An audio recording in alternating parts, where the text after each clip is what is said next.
কাল আপনার মা খুন হয়ে যেতে পারতেন। গণভবনে যেভাবে অন্যান্যদের পিটিয়ে মারার চেষ্টা হয়েছে সেভাবে আপনার মাকে পিটিয়ে মারা হতে পারতো যদি তিনি না হেলিকপ্টার করে চলে যেতেন। অবশ্যই পিটিয়ে মারা হতো। শেখ হাসিনা বাংলাদেশের মাটিতে পিটিয়ে মারার কথা বলছেন আপনি? একদম।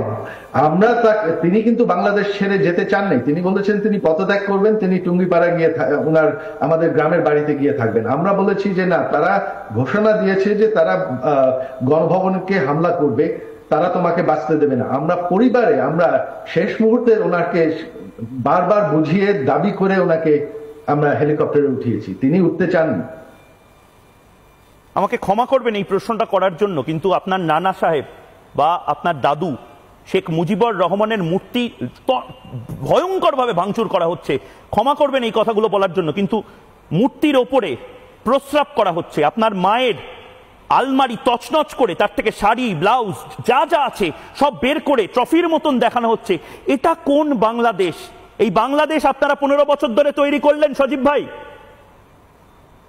দেখেন, এই যে আপনি যে কথাগুলি বললেন, এই যে আজকে তারা দাবি করছে যে তারা আমাদের শিক্ষিত, তারা সুশীল, তারা ছাত্র, তারা গণতন্ত্র রক্ষা করছে, এটা কি কোনো আন্দোলনকারীদের কারবার নাকি এটা জঙ্গিদের, এটা একটা মবের কারবার?